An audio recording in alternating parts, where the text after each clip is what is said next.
Welcome, everybody. The primary election is over. We all know who got knocked flat and who's still standing for mayor of New York City, Democrat Bill de Blasio and Republican Joe Lhota. But there are also some independent candidates in the race, including a man with this message. It's your future, New York. If you think these two career politicians with their old ideas are your only choice, then you don't know Jack. The Times called independent Jack Hidary digitally savvy and socially progressive. Jack Hidary, innovator. A record of creating higher-paying jobs. Jack Hidary advised the White House on education reform and is a founding member of the Clinton Global Initiative. For mayor, get to know Jack. JackForMayor.com. We'll meet Jack Hidary in a moment, but also on today's program, face recognition technology. What's the impact on the culture, on business, and our privacy? And speaking of faces, we'll be visited by an information artist. No sitting for a portrait with her. Your DNA will do, thank you. Then our public intellectual segment, where we look at research that changes our minds and public policy. This week, a fascinating study on social mobility. Turns out it's a lot easier to lift your family out of poverty if you live in certain zip codes in America. And toward the end of the hour, the Village Halloween Parade. It was canceled last year by Superstorm Sandy and is still underwater economically. But the giant puppets will march again if people donate. First, mayoral candidate Jack Hidary. He was an early internet entrepreneur who helped build Dice.com, the job site. He's got top advisors now like Joe Trippi, who ran Howard Dean's presidential campaign. He's got money and big plans. Welcome. Brian, great to be with you. So you're serious about this, aren't you? Very serious about this. I was born in Brooklyn, raised in Brooklyn, a lifelong New Yorker. I love this city, and my vision for the city is one where we can bring everyone in to growth and unleash the potential of New York City. And your background is very diverse. You were telling me off the air that you grew up speaking 4 languages. Well, I was really blessed in terms of having a family that comes from many different places. 3 of my grandparents were born in Syria, actually. At that time, it was the Ottoman Empire. We come from a Jewish community in the Middle East. We came to this country around 1910 with nothing, as so many families. It's really the story of so many families in New York City coming here as immigrants with nothing, bootstrapping ourselves up.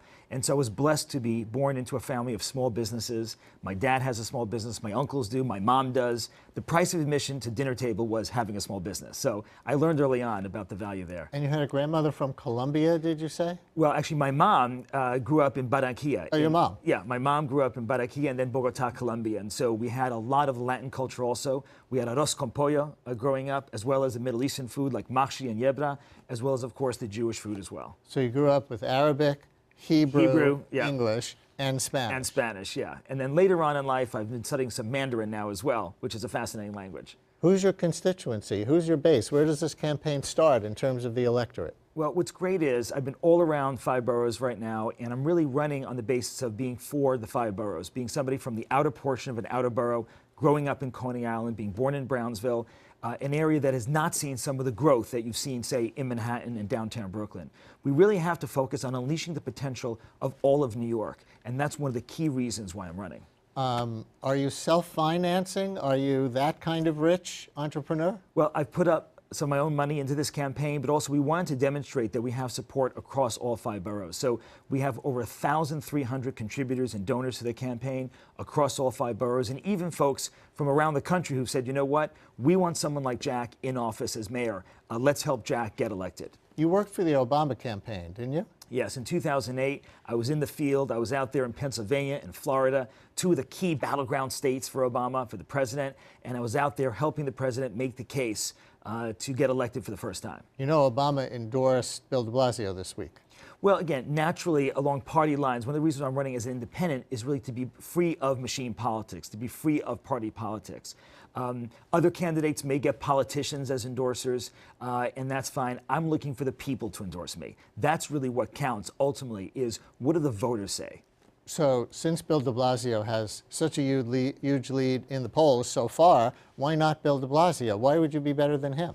Well, I come from a really different background, a different vision in terms of where I want to take the city. I'm the only one running now who's not a career politician. Bill de Blasio is well-intentioned, but again, part of a party politics system. Joe Lhota is a career bureaucrat. I come from the point of view of being an entrepreneur, of creating businesses, but not only just that. Once I created my business, I went and turned around and said, how can I help others start their businesses? And right here in New York City, we helped start 2,500 micro businesses, micro enterprises, with people who are low income individuals who cannot get credit at the bank. About a third of our city, a third of New York, cannot go to the bank and get a loan to start a company. And we demonstrated with Trickle Up, with Acción, with organizations like this, that we can make that happen. We can unleash the potential of New York City. I should mention, Brian, that 85% of these entrepreneurs are women. 85% are women who want a better life. They want a better life for themselves and their family, and we help them achieve that American dream. One of the biggest issues, if not the biggest issue, to New Yorkers this year is jobs with upward mobility. When they talk about inequality, when we talk about what kinds of jobs have left, what kinds of jobs are still here, dead-end service sector jobs, afflicting so many people who are working, you put yourself squarely in that area. Jobs right? with growth is my specialty. That's where I come in. First off, the first thing I want to do for New York City is attract more jobs to New York. I serve on the board of Google Labs. Google, as you know, has invested $2 billion in New York City. Google has created 3,000 jobs in Chelsea at 9th Avenue and 16th Street. I want to attract the 100 next Googles to New York City. I want to attract Twitter to have more jobs here. Right now, they only have an office of 200 people here. With my connections and my knowledge of Silicon Valley, I'm well known in Silicon Valley and other hotspots around the country and around the world. I want to attract these companies to New York City to open up more jobs for New Yorkers. Is there something you think you can offer them that Loda or de Blasio can't? Well, number one, I'm going to be making the investments as mayor to make sure these companies want to come to New York City. Investments not just in high-speed internet and those kinds of infrastructure investments, but investments in our people. Right now, it's too difficult in New York to plug into the economy, this kind of growth economy, if you don't have the training. I want to make sure that if you live in Brooklyn or Queens or the Bronx or Staten Island or any part of New York, you have the ability to get hold of these boot camps, these workshops that we can offer in community centers around New York City to, in 6 weeks or 12 weeks, get plugged into these growth jobs. About 1 million New Yorkers, Brian, 1 million New Yorkers are in jobs right now. They have jobs, but they can't make ends meet because they're not growth jobs. Are you saying that you would work on training more New Yorkers Exactly. for high-tech jobs, and that would draw in the Twitters and the Googles and everybody to have more jobs here because the workforce would be better equipped for them than it is today? That's one of the key parts of the plan. When companies decide where to put an office, where to open up a major center, they look for human capital. They want to make sure that they can find the talent that they can hire into their companies. And I want to make sure New Yorkers are the most attractive talent for these companies. We have to invest in our people. That's the best investment we can ever make. So you like the Cornell Tech thing that Bloomberg brought in? Cornell Technion, exactly. So I want to make sure we invest in that. Other candidates have been a little wishy-washy around that. I want to make sure we move ahead with Cornell Technion. But not only that, I want to build an urban tech campus in each one of our boroughs. If you live in the Bronx, for example, I want to make sure that we have a campus there that you can come to get the training necessary. Not just during the day. What if you already have a job? What if you have 2 jobs? How about nights and weekends to make sure that you can get the skills necessary to plug into this economy? Do you see that as part of CUNY or more of an independent thing? Well, CUNY has to be a core part of this. And CUNY, by the way, is already a partner right now with IBM in a brand new program called Pathways in Technology. It's a high school, 4 years of high school, plus 2 years of associate's degree. And it's in Brooklyn. It's called P-Tech. And it's a great new program. And CUNY, we need CUNY to partner in more of these kinds of programs to make sure we can grow our base. Because you're talking about a more downscale, technologically educated group of people. It would be very elite people who are going to be able to go to Cornell Technion. That's why we have to expand it. We have to have more programs, and that's why I want to expand our community centers. Our libraries. These are the training places of the future. This is where we need to distribute our training and workshops to make sure that everyone has access to it. Right now in New York City, it's not equal access. Right now in New York City, if you want to get training like this, you have to come to Silicon Alley, Broadway, and 20th Street, places like that. I want to make sure that we can offer these kinds of programs in community centers, in libraries, all around New York City. What do you think of Bill de Blasio's universal full-day pre-K signature proposal as a central means to ending inequality or reducing inequality in New York over the long haul? I'm definitely in favor of pre-K. The fact is, though, we already have money from the state and federal government for pre-K. There is already funding for that. Not enough for full day. But what there isn't is enough matching. We need a better matching program. And I'll be instituting as mayor a better matching program to make sure that every community has enough money for all the pre-K that they need. But also, we can't stop at pre-K. We have to think about all K through 12. Right now, Brian, we're still in the 18th century model. Most of our schools are focused on memorization and over-testing. We've gotten way too out of control with over-testing in our schools, and it's harming our kids. We need to unleash the potential of our kids by moving more towards an open, discovery-based model rather than an over-testing model. You have two minor party lines. The Jobs and Education Party is one. The Common Sense Party is another. That's where people can find you if they want to vote for you. Any endorsements? Absolutely. We're just announcing endorsement right now. Breaking news right here. The League of Independent Theaters, LIT, League of Independent Theaters, is a wonderful organization in New York. It's critical to the vibrancy in our economy in New York City.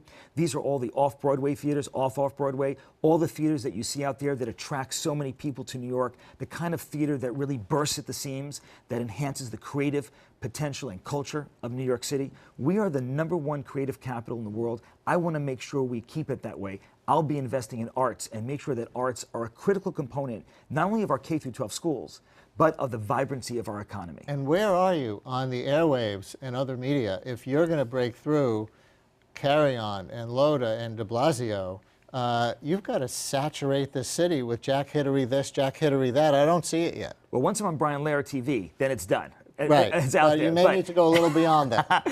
In addition to that, though, first off, let me say that we just went live on Spanish TV. I'm speaking Spanish in the ads. People can find our ads on jackformayor.com. But we're live on Telemundo, Univision. People can find us on all those channels. Our English language ad, which you just showed, is now going live. We're going live in a number of different venues, including some non-traditional venues, such as Taxi TV. So you can see us in the taxis as well. People can also come for jackformayor.com to check us out there. So I think that the combination of these endorsements, along with our advertising campaign, this is getting the word out right now. Jack Hidary, running for mayor. Thank you very much. Thank you, Brian. Coming up, face recognition. What's that future going to look like? Technology, a key to our economic future, obviously, but let's take a deeper look now at one particularly invasive technology that is quickly becoming a reality: face recognition. Many of us first got a glimpse of the brave new world of biometrics in the 2002 Tom Cruise movie Minority Report. Who can forget the dystopian vision of Tom Cruise being hunted down by advertisers in a mall of the future? Hardly Hollywood fantasy. Face recognition is projected to go from a $2 billion industry to 3 times that by 2018. So where is the technology today, and where's it taking us? Joining us via Skype, Iowa State University business technology professor Brian Mennecke. Brian, hello from New York. Thanks for coming on. It's my pleasure, Brian. How does face recognition technology work? Well, fundamentally, the characteristics of your face can be mapped. And you think about the distance between people's eyes and how wide their nose is and distance between their nose and their mouth, et cetera. Those are all fairly unique, in particular in combinations. So the algorithms are designed so that what they do is they try to put together essentially a numeric representation of what your face looks like. It's a digital representation that's usually stored if it's going to be used for identification. And it uses that to look things up, just like it would, you know, any other information where it tries to match a pattern to what it sees. How is it already being used? Well, there's a number of applications that really I think are being pushed by the military and by law enforcement.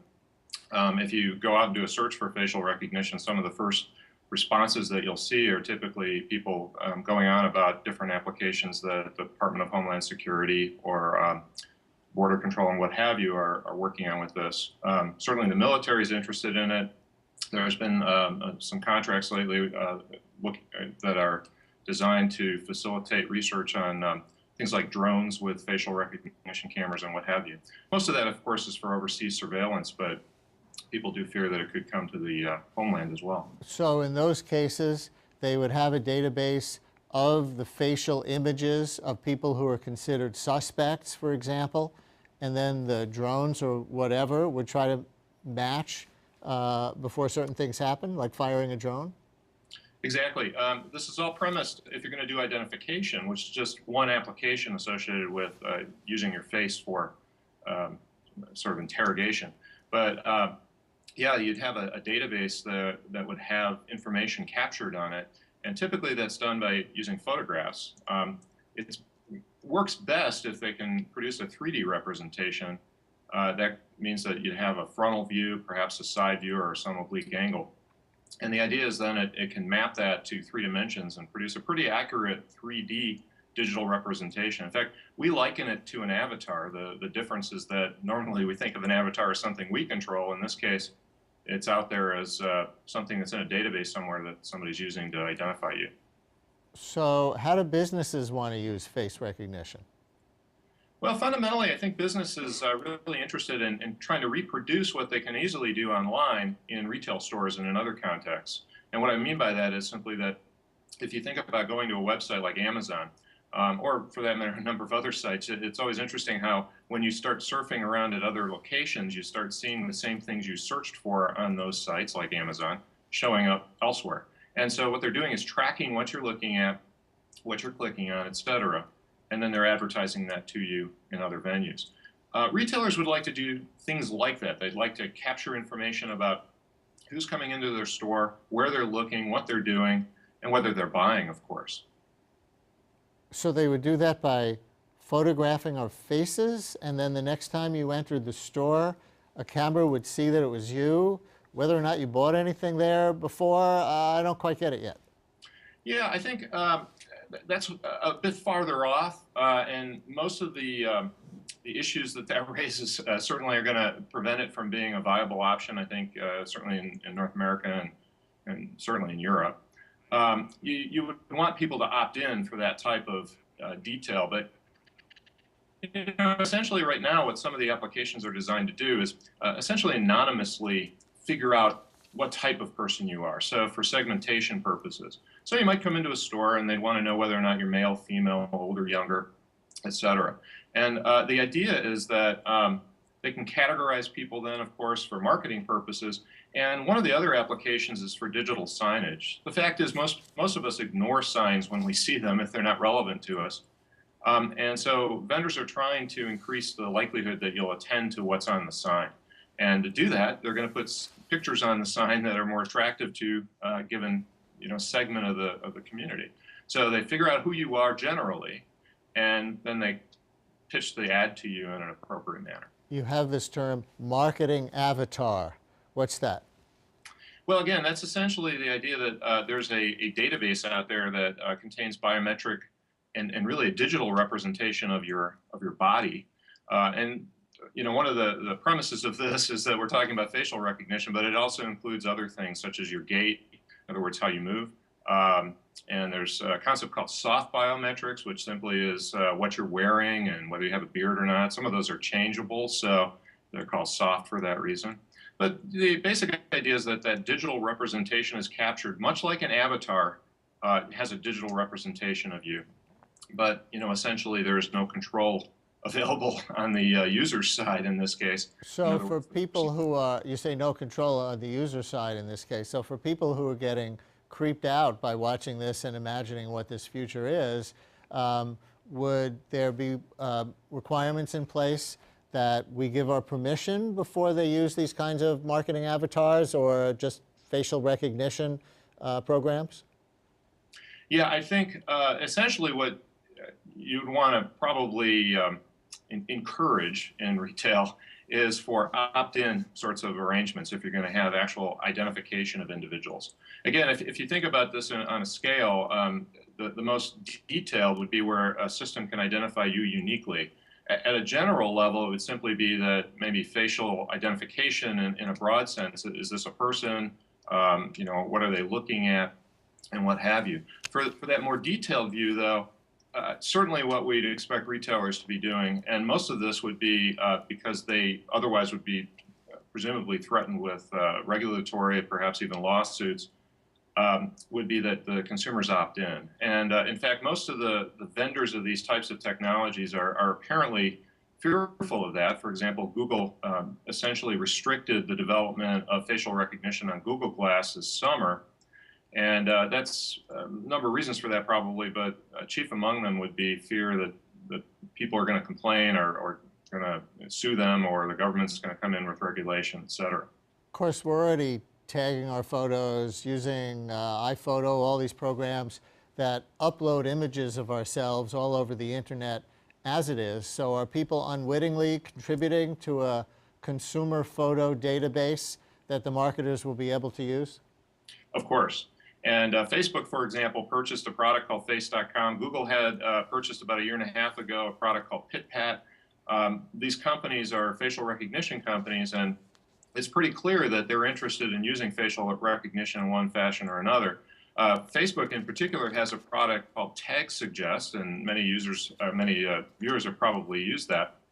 And essentially what it does is when you upload a photo, it suggests who those people are in the photo. And of course, to do that, it has to have a database where it looks up who those people are.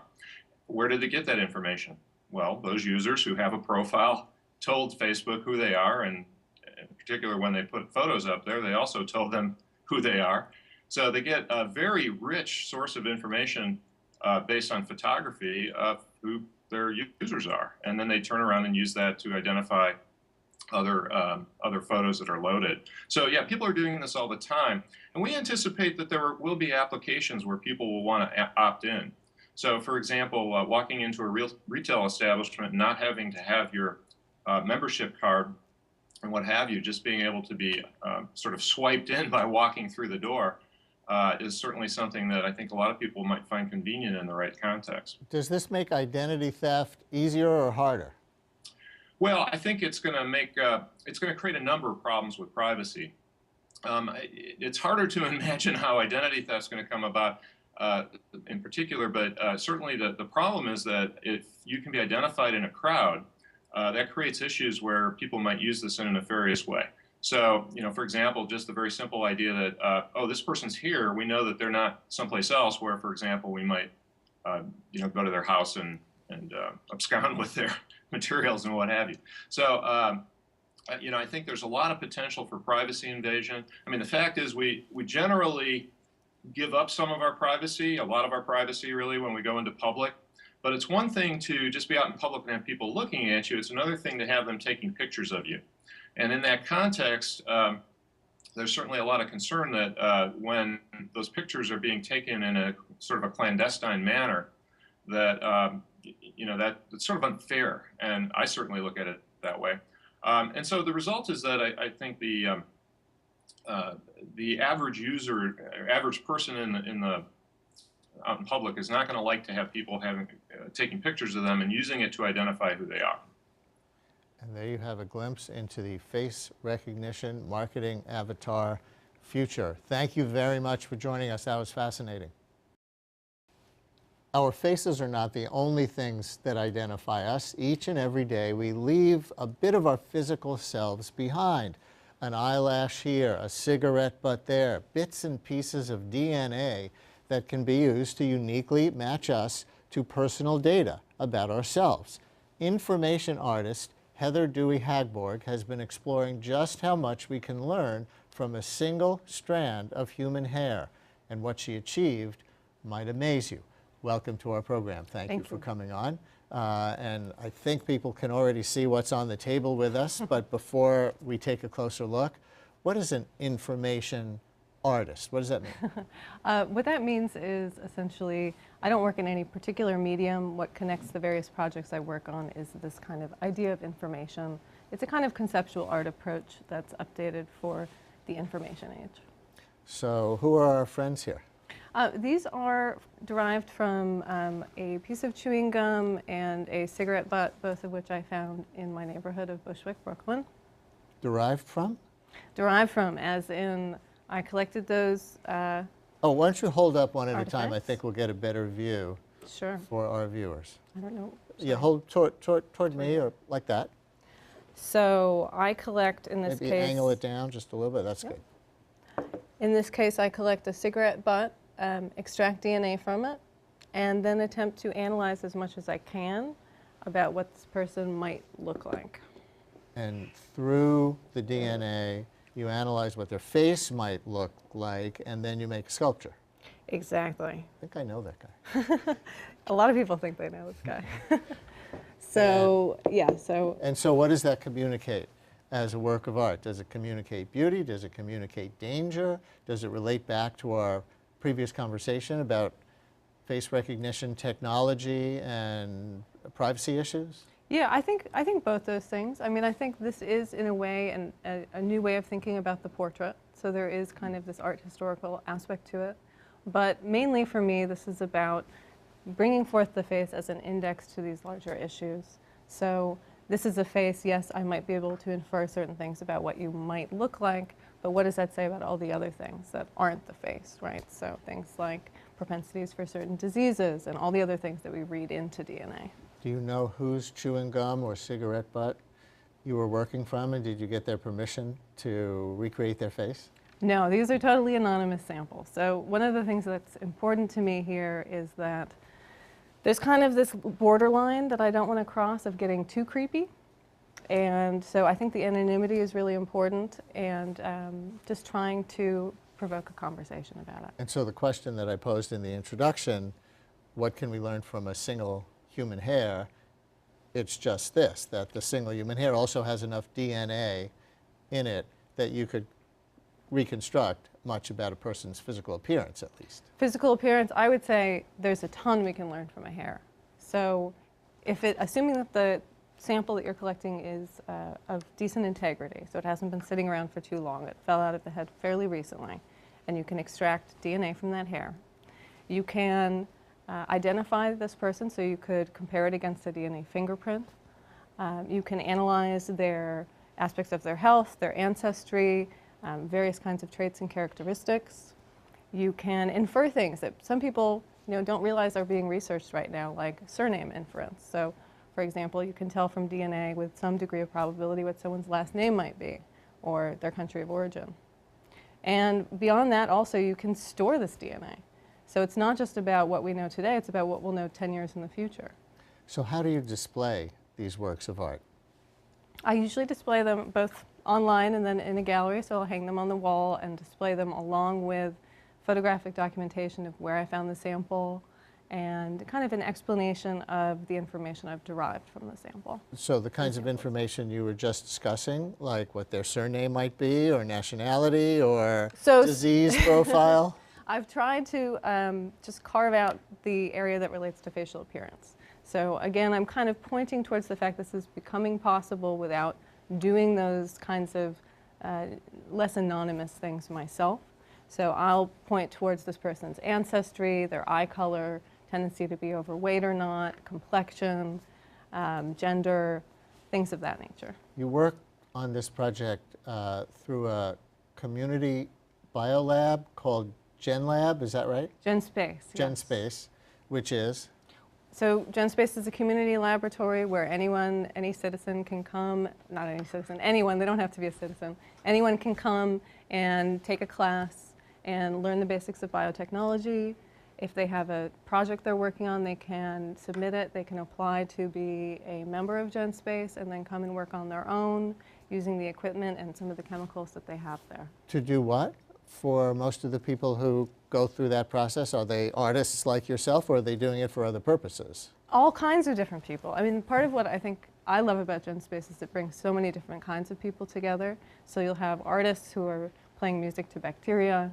You'll have people who are working on startups trying to figure out, for example, how to grow mushrooms into forms that can support architecture. So you just have a whole wide spectrum of different kinds of people there that you can learn from. Is there an upside to this kind of privacy loss? Something to be learned, something to be gained? Connections to be made between people? Anything? An upside to the privacy loss? I don't think I see an upside. I mean, I'm really more focused on the risks of this particular emerging genetic surveillance.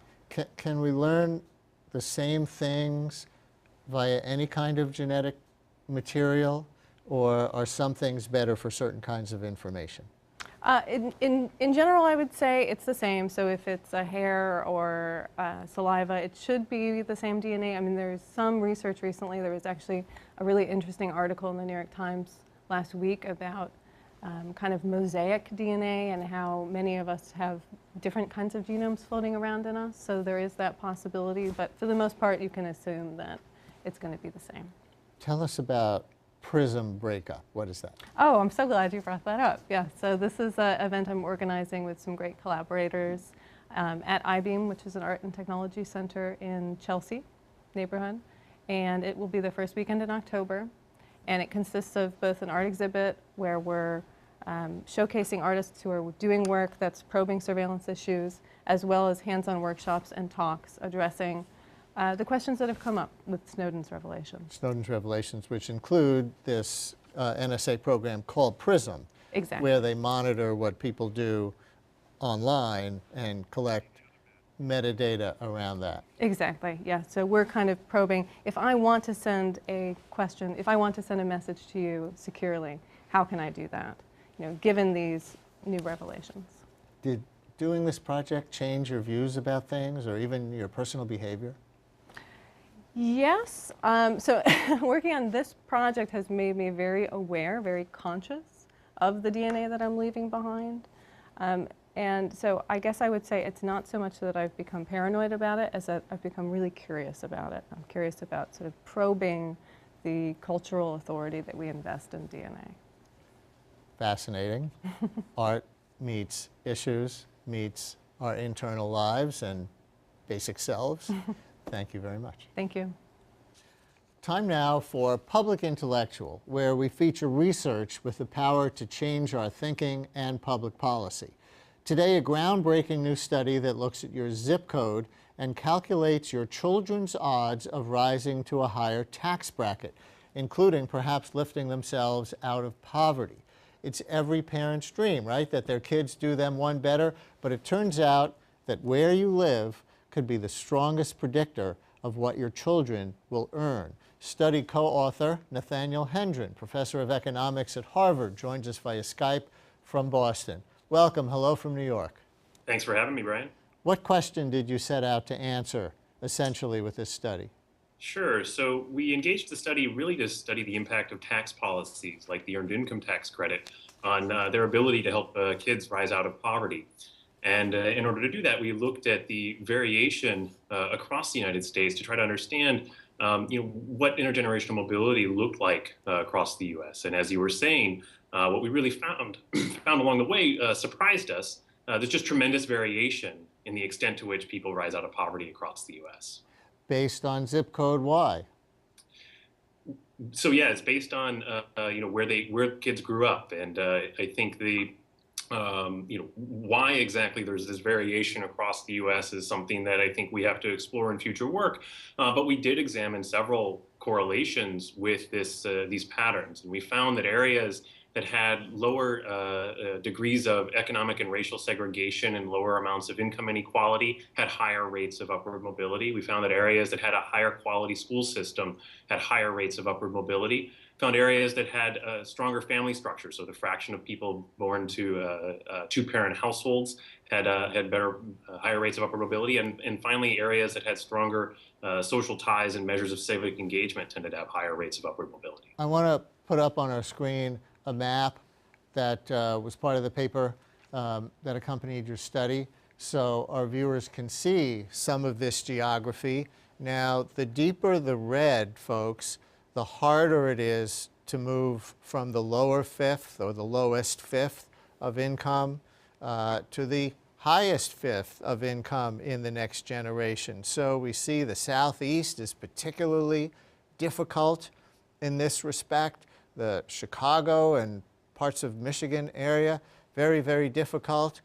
New York, substantially better. Some areas of the Midwest, relatively easy to move from the lowest fifth to the highest fifth in a generation. Salt Lake City was actually the city that you ranked #1, wasn't it, for the ability of somebody born in poverty to rise up? Yeah, of the 50 largest cities, it is the best. That was absolutely true. Mm-hmm. And New York, how'd we do? New York did pretty well. So the chance of rising up to the top fifth, starting off in the bottom fifth, is about almost 10%, which is almost on par with Salt Lake City up at 11%. And this is much better than those areas of red that you're seeing, areas like Atlanta or Memphis, where the rates of moving up like that are 3 to 4%. So less than half the chance of moving up in the income distribution in Atlanta relative to New York. You and I talked once before, and we spent some time on transportation, like mass transit, with respect to how isolated poor people are when they're young adults, say, to break into the workforce, the upwardly mobile workforce, by being able to get to their jobs. Can you talk about that a little? Yeah, this was something that, wasn't something that we had taken a deep look at until actually the study came out several weeks ago. And actually, this is something that a lot of people have picked up on and noticed in the correlations. And indeed, when you look at the relationship between the fraction of people that have a commute that's, say, less than 15 minutes, that seems to be positively related to upward mobility. So this idea that mobility is also about geographic access to jobs does seem to be borne out in the spatial patterns that you're seeing on that map. Is that one reason that New York is a relatively upwardly mobile city, because we have very good mass transit here compared to, say, one of your lower ranked cities like Atlanta, where maybe it's not so good and the areas of concentrated poverty are geographically so spread out beyond the city center? Yeah, that's one hypothesis. I mean, it's hard to say why one particular city is better than another particular city, but it certainly is the case that when you look across the U.S., these areas that have stronger mass transit systems tend to have have higher rates of upward mobility, and so that would certainly put New York relative to Atlanta. That sort of, it does explain that general pattern. So yeah, I think the data is consistent with that statement. How do you explain, or begin to explain, I realize it's all hypothesis at this point, why Chicago did so badly, which would seem to have more in common in many respects with New York? Yeah, well, this was near and dear to my heart. I lived in Chicago for 6 years, and one of the things that you do notice there is that the extent of economic and racial segregation is quite strong. If you start on Woodlawn Avenue and start in the south and go up to the north, the amount of variation that you see and kind of the geographic segregation of income within Chicago is quite high. So, again, it's hard to explain why one particular city is worse than others. So the huge sprawling south side of Chicago, maybe we don't have something as concentrated and as large in New York, even though there's obviously a lot of poverty in this city, 20% of the population. Yeah, I mean, I think that's true. I think, if you think about the quality of the transit system, I mean, Manhattan is pretty well connected for the amount of people that it has, and Chicago's a little bit more spread out from an access to jobs. I mean, my commute in Chicago was longer than 30 minutes, and I think that's true of a lot of people. I think in other areas, it's a little bit easier to get to work. It's getting harder in New York, actually. One of the big know, trends here in recent years is people with, certain moderate incomes can't live as close in as they used to because property values have spiked so much. Yeah, and I think that's a concern when if you think that this relationship to transportation is important from a mobility perspective. That does suggest that rising costs of transit and the problems associated with it one of them could very well be intergenerational mobility. As you know, inequality has broken out as a major issue in the mayoral campaign here in New York in the months since your study first came out and we first talked about it. I wonder if, based on what you've learned, you see any, I don't want to say quick fixes, but things that are doable by the next administration that could really enhance social mobility, which I know will be a goal of any new mayor, based on what you've learned, that might suggest certain policies. Yeah. I mean, it's really hard for us to be very specific on this because, as we try to say, we really looked at correlations and not so much on the causation stuff. But what we do know from this study and from other work is that the quality of the public school system does matter a tremendous amount, both from a mobility perspective and just for every kid. It kind of puts everybody in the same boat. The quality of the school system matters a lot. And so I think as far as specific investments that localities can make to improve upward mobility, a strong and thriving public school system is I would say it's certainly one of them. You had a massive data set that you were able to work from, didn't you? Yeah, it was. It was data on millions of kids. That's correct. Where'd it come from? So this is data based on the people's tax records. So this work was actually part of a broader work with the IRS focused on analyzing the role of tax policies on the economy. And these were people born in like 1980 to 81, so, yeah, so they would be in their early 30s now. That's right. So people that are about 30 years old today, and that's the population that we look at, and we take a look at their economic outcomes as we see them in the data today. Last question. What's your next study? Because it sounds like you've raised as many interesting questions for yourselves as you've answered. Yeah, I mean, I think what we're focused on right now is trying to understand the extent to which if people move across areas, so somebody moved from Atlanta to Salt Lake City, can they pick up some of those characteristics that drive upward mobility in Salt Lake City? And so we're trying to understand, how much of the variation that you're seeing on that map are things that are potentially manipulable by policies that policymakers can actually affect.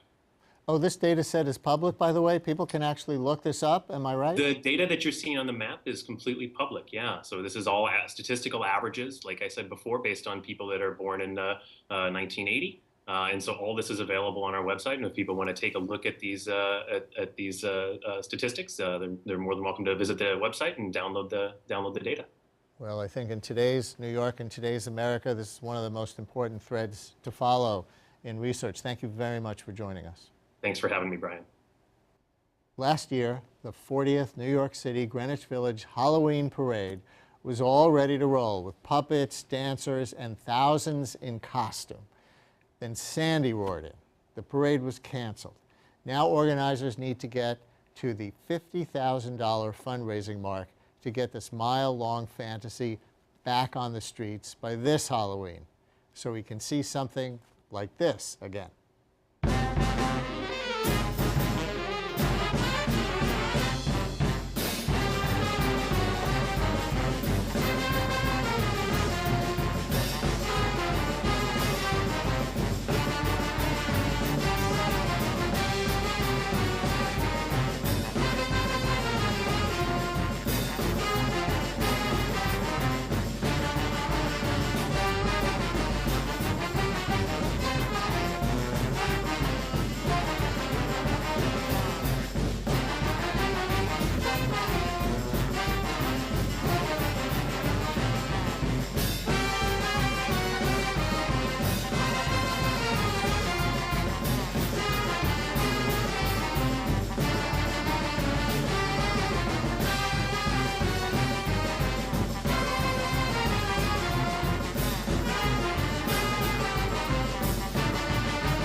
That video of the 2011 Village Halloween Parade is on Kickstarter, the fundraising site where organizers hope to raise enough cash to relaunch the parade this year.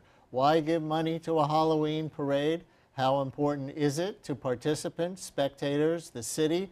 Joining us, Basil Twist, internationally renowned puppeteer, and Peter Criswell of the Gay Men's Chorus, who's been involved with the parade for 2 decades. Welcome. Thank you. Did we see a giant spider in that video? There's a picture of what it's actually the real members of KISS who were in the parade, and the clock tower is behind them and the spider is hanging in that photo. Those are not people dressed as KISS, that was KISS. That was KISS. And I want to ask you more about Spider later, but why is this parade important to the village, to the city? You know, it's a real sense of community. everybody comes out and sort of gets their freak on for one night, you know. So you've got sort of the buttoned-up CEO who gets to be a drag nurse for one night, and really, it's a time when people get to really fulfill their imagination. You know, they work on these costumes all year long. They really prepare them, and so it's a night when people can go out and have a blast, and it's an amazing cultural event. Marcel, how did you first get involved in this parade? It was when I first came to New York City, and I was a puppeteer. This was over 20 years ago, and someone directed me to the Halloween parade. The Halloween parade was originally founded by a puppeteer and its origins, and so there's always been puppets as part of the parade, and I always loved Halloween. I mean, I think everybody loves Halloween, but puppeteers really do. And I just found a home. You know, I found this community, this wildness, this exuberant expression of New York, and a place to practice my art. And I think people who know the Village Parade, and I'll use myself as an example, I was shocked when I heard that it might be financially threatened. This is one of those things that I figured was such an institution in New York, and Greenwich Village is an affluent community these days. I figured it had such support that I was very surprised to hear that you're in this position. How did it really come about? I think often people don't think about the fact that the parade actually takes money to put on. I think people think it just happens, and as you well know, there's a lot that goes on behind it. People are working behind the scenes for 1-2 years out before the parade actually happens. And one of the things that we have to do is we have to actually put out a lot of money before the parade night itself. And so we have to pay for the floats, we pay for the puppets, we pay for, those are the sexy things, and then there's the non-sexy things like the porta potties and the walkie-talkies and all the things that you need to make an event happen. So we had to front a lot of that money, and because of the cancellation, we didn't have an opportunity to actually collect money on the night of the parade, which was a big income source for us. We have characters who walk ahead of the parade, and they're called the money grubbers, and we collect a lot of donations the night of. So we didn't have that opportunity at all, but we still had expenses. At least you're straight up calling them the money grubbers. They're the money grubbers. No euphemisms at the Village Parade. We're straightforward about it. And some artists are paid for their work, others volunteer. Is that accurate? Yes, absolutely. It's a combination. We try and give some people money if they need it to help with the creation of their floats or to be able to participate. The thing that's unique about the parade is that anybody who's in costume is allowed to participate. We as parade organizers create several different pieces of the parade, but then if you show up on the night of and you have a costume, you can enter the parade and be a part of it. There's sort of a skeleton, so to speak. There's the kind of the head of the parade, and there's kind of key points along the way. It's really important that there's music. Music keeps it alive, keeps it safe. Those are things that the parade organizers provide and organize and pay for. And then everyone else is welcome to come and join, but it kind of creates the structure, the skeleton upon which all the meat and flesh and sparkles and everything gets hung. You love using that skeleton analogy, don't you? Yeah. But this really makes it different from the other big fun parades in the city. If people go to see the Thanksgiving Day parade, they're going as spectators, unless they were part of an act that was recruited in advance and auditioned and however else that comes about. But anybody who goes, if you're in costume, you can participate, you actually walk. Anyone can go in the parade, and what's amazing is the parade organizers have no idea really who might come or what's going to show up. And what is astounding is, you know, we do make an effort to build these giant puppets and things, but sometimes people show up with these other things. You have no idea how they built them, how they... Like what? Tell me a story. Just like a giant, someone came once with a giant, it's a Star Wars character, a bantha from Star Wars, which is like this big furry thing with these huge horns, and there was someone riding on the back of it. I mean, it's just these huge things. You wonder, how does someone even get this out of a door in New York City? How did they get it here? We just don't know. People figure it out. People just rally to show off, and that you could never take that thing to a Halloween party. The only place you could do it is in the streets of New York, and people are just chomping at the bit to express themselves that way, and it's so inspiring. So last year was going to be the 40th, Right. which I guess means it started in the early 70s. Right. Sandy got in the way. This year, hopefully, will be First the time it was 40th. ever canceled. And how long have you been involved with it?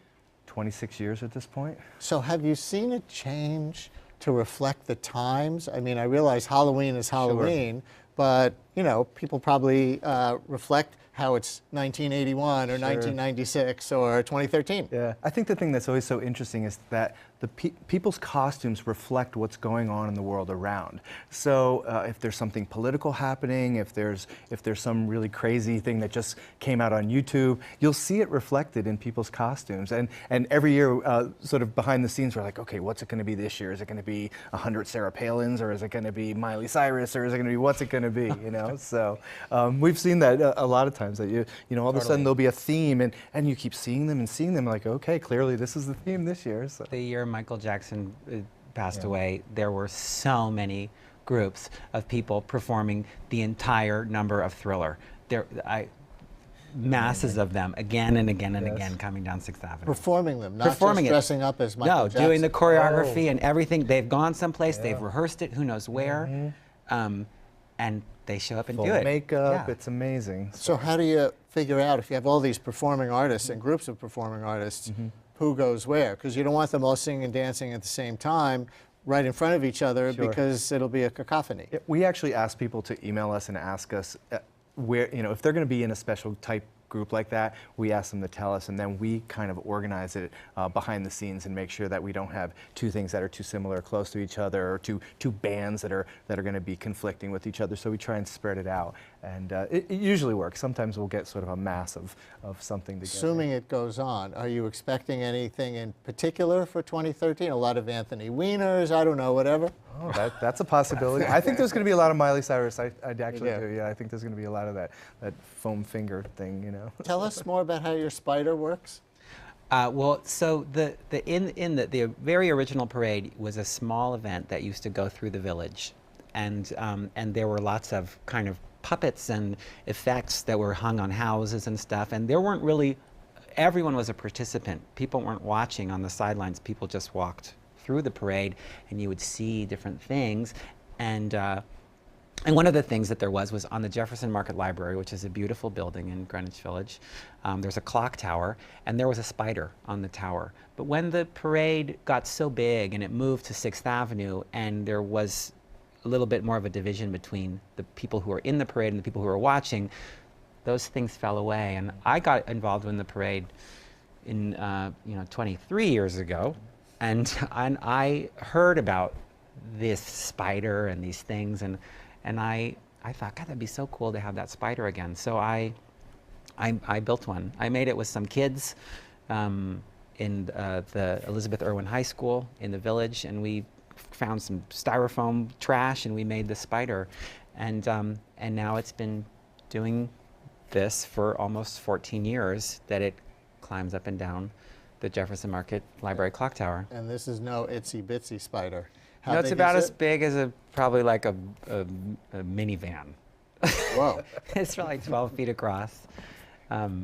So now that you've got everybody all excited about the Halloween parade, how can they help ensure that it will exist this year? We have a Kickstarter campaign going on right now, and people can just go to Kickstarter, search for Halloween Parade, and it really explains very well what the situation is for the parade. It's really critical, actually. We really need the support to make this parade happen this year. People normally around this time of year are deciding what they're going to make their costume, what are they going to do, and I used to take weeks to make my costume.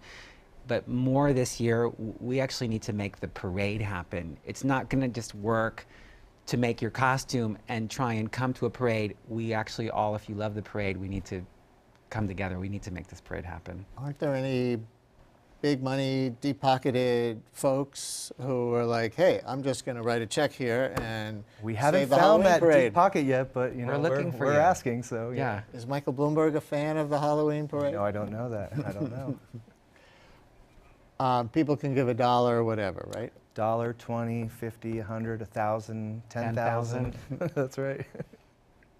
And do you think this is going to be a one-time thing? Once you get up and running and get your kind of year-to-year flow going again post-Sandy, you won't have to resort to Kickstarter? We're hoping. I mean, we really hope that this is a one-off situation. It was really devastating to everybody involved. The city was devastated because people love the parade, and as the organizers, we were pretty devastated that it didn't happen. See you on October 31st, I hope. Absolutely, yes.